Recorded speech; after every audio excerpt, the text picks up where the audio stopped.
Betulkah Malaysia tak akan maju tanpa warga asing? Di Indonesia ada 800.000 sarjana yang menganggur baru. Kelakuan orang Indonesia memang benar-benar di luar ekspektasi ya guys. Jawa Barat, fakta adanya.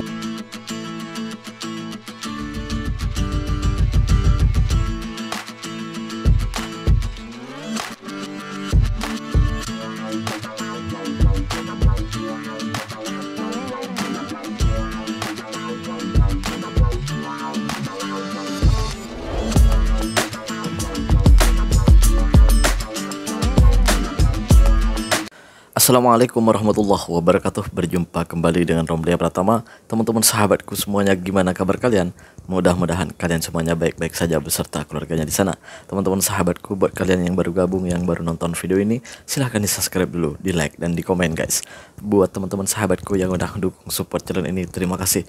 Mudah-mudahan kalian semuanya diberikan keberkahan umur, keberkahan rezeki, dimudahkan segala urusannya, baik urusan dunia maupun urusan akhirat. Amin ya rabbal alamin. Teman-teman sahabatku semuanya, seperti biasa guys, kita akan nge-reaction beberapa video yang lagi viral guys. Seperti apa videonya? Ini dia guys. Ada yang tanya, Miss N, betulkah Malaysia tak akan maju tanpa warga asing? Oh, salah banget itu. Jawaban saya tuh, kenapa pula? Ya, warga asing ada sebab dijemput sama orang tempatan. Wah, setuju. Yang menggaji warga asing tuh orang tempatan. Ya. Jadi yang memajukan negara Malaysia itu masyarakatnya, bukannya kita. Kenapa kita tiba-tiba mau jadi pahlawan di negara orang? Betul nggak? Bener juga sih. Ya. Walaupun di negara sendiri kerja, kalau nggak digaji nggak mau. Iya, siapa yang kalau memang kenyataannya kita nih menjadi pahlawan yang memajukan negara orang, kita pulang kerja, majukan negara sendiri, gak usah digaji, mau? Nah, nggak mau kan? Jadi jawabannya itu masyarakat Malaysia yang memajukan negara mereka sendiri dengan berpikiran terbuka, menerima siapapun bekerja tanpa pandang bulu. Enggak lu itu ada dokumen, enggak lu tuh enggak ada dokumen diterima, ya. Yeah. Jadi perpaduan di orang itu yang buat negara di orang maju. Jangan kamu tiba-tiba muncul ngaku-ngaku jadi pahlawan. Malaysia itu nggak bisa maju tanpa kita orang. Lu tidurnya kemiringan. Bangun, udah siang ya. Jangan dreaming, malu diliatin orang, Iya sih, bener juga sih. Jangan tidur kemiringan. Udah bangun, udah ya. Udah siang ini, udah siang. Bukan pagi lagi, udah siang ini, udah siang. Biar nggak ngelamun aja gitu ya. Bener juga ya. Aduh ya, ternyata banyak tuh komentar-komentar yang seperti itu gitu. Katanya tanpa warga asing Malaysia ini gak akan jadi apa-apa. Kok bisa? Kok bisa gitu? Di Malaysia ini adanya warga asing itu ya karena Malaysia ini mampu untuk bayar warga asing gitu. Nah kita mau bayar warga asing, orang bayar untuk kita sendiri aja udah ngap-ngapan. Aduh, ya udahlah guys. Kalian udah tahu deh ya jawabannya. Kita berlanjut ke video selanjutnya. Ini dia guys. Di Indonesia ada 800.000 sarjana yang menganggur. Baru semalam gue ketemu salah satunya. Dia cerita, gue kuliah 4 tahun bang, IPK gue 3,9. Dia kasih lihat tuh CV-nya, 3 kali magang, 5 sertifikasi, punya leadership experience. Tapi udah 6 bulan dia apply kerja ke sana kemari, nggak ada panggilan. Kayaknya ada yang salah sama sistem katanya. Coba kita lihat fakta. 99% perusahaan di Indonesia itu UMKM. Pertumbuhan industri cuma 3,5% per tahun. Sementara kampus kita itu produksi hampir 1 juta sarjana per tahun. Tapi pasar kerja cuma butuh setengahnya. Dan masalahnya nggak cuma itu. Jurusan yang overall populer, ribuan lulusan dari manajemen, ekonomi, administrasi bisnis. Mereka bersaing buat posisi yang sama, padahal Padahal di sisi lain, sektor seperti data science, digital marketing, software engineering malah kekurangan tenaga ahli. Dampaknya gede banget. Banyak lulusan skillful akhirnya kerja di gig ekonomi. Tenaga kerja ahli justru malah pindah ke luar negeri. Tingkat pengangguran yang sarjana itu terus naik. Mobilitas sosial stuck. Tapi gue percaya masih ada harapan. Lo bisa break the cycle. Caranya, pilih satu sektor yang bakal tumbuh pesat di masa depan. Bangun jaringan profesional. Diversifikasi pendapatan. Kalau sistem nggak berubah, lo harus berubah. Karena ingat, karir lo itu tanggung jawab lo. Bukan kampus, bukan sistem, tapi lo sendiri. Nah, itu salah satu jawaban kenapa banyak dari warga kita itu merantau ke luar negeri. Khususnya yang banyak tuh Taiwan dengan Malaysia untuk saat ini ya. Data yang masuk itu yang paling banyak itu Taiwan dengan Malaysia. Itu yang paling banyak. Kalau dulu Malaysia yang paling banyak, sekarang udah menjadi dua negara, yaitu Taiwan dengan Malaysia. Kenapa? Ya alasan-alasan itulah yang membuat mereka itu merantau. Dan gaji yang gak seimbang di Indonesia, dengan pengeluaran sehari-harinya gak seimbang, ya untuk apa?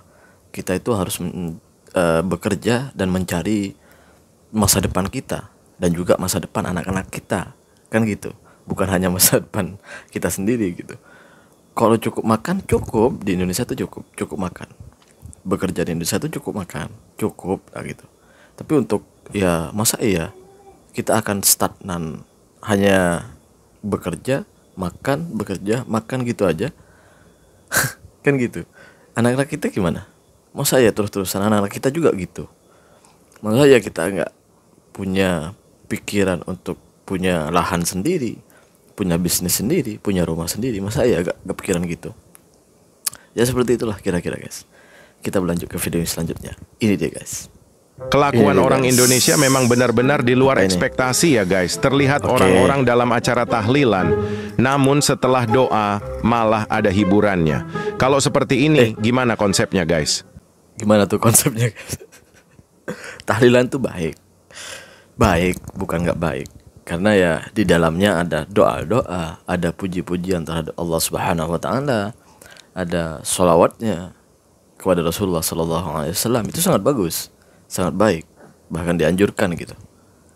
Tapi kalau setelah semuanya itu dilakukan, doa-doa dilakukan, baca Quran dilakukan, habis itu setelah makan, setelah selesai ada joget-jogetnya.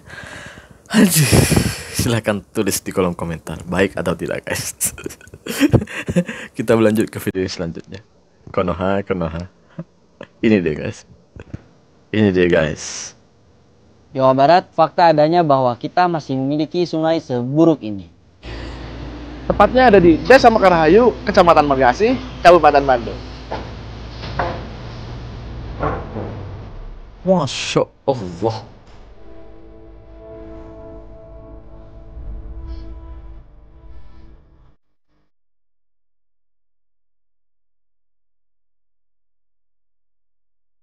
Pandawara, BPW Citarum, dan Satgas Citarum sudah berusaha bersinergi untuk membersihkan sungai ini secara manual maupun alat berat. Dan untuk kalian semua warga Jawa Barat yang ingin membantu menurunkan armada baik dari truk pengangkutan sampah maupun alat berat, kalian bisa langsung datang ke lokasi untuk membantu mempercepat clean up kali ini.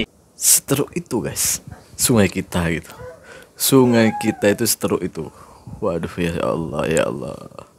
Ini gue pertanyaannya, apakah ya di situ itu pemerintah nggak ada perannya sama sekali gitu? Apakah ya ke rumah-rumah itu nggak ada penjemputan untuk sampah? Kalau di Malaysia kan ada tuh truk-truk atau lori-lori yang angkut sampah gitu, ambil ke rumah-rumah masing-masing. Jadi sampah itu nggak sampai terjadi seperti ini gitu, karena udah ada petugasnya yang mengambil sampah ke rumah masyarakat masing-masing. Di tempat kita itu ada nggak sih? Kalau di tempat gua nggak ada. Di tempat gua tuh nggak ada ya. Clear. Sampai sekarang tuh nggak ada. Kalau gue yakin nggak ada juga lah di sini tuh yang banyak sampah di sungai ini. Karena sampahnya udah kayak gini tuh di sungainya. Kalau iya ada, kenapa masih seperti ini gitu kan? Jadi harus gini loh. Harus ada kolaborasi. Harus ada kekompakan dalam ya menjaga kebersihan antara pemerintah juga dengan masyarakatnya. Kan gitu guys. Kalau masyarakatnya udah semangat menjaga kebersihan, pemerintahnya juga harus semangat dong menyiapkan fasilitas-fasilitas sampah agar sampah kita itu tidak terus seperti ini gitu. Kan seperti itu guys. Ya masyarakatnya juga kalau udah pemerintahnya udah semangat, ya semangat itu juga harus lahir dari warganya juga agar kolaborasi ini berhasil dalam menjaga lingkungan, dalam menjaga kebersihan kita. Kalau nggak dua-duanya kompak, nggak akan terjadi guys. Seperti itu kira-kira guys. Terima kasih buat semuanya. Di Malaysia itu sangat baik guys, pengelolaan sampahnya bersih guys. Terima kasih buat semuanya. Assalamualaikum warahmatullahi wabarakatuh. Jangan lupa guys, sholawat.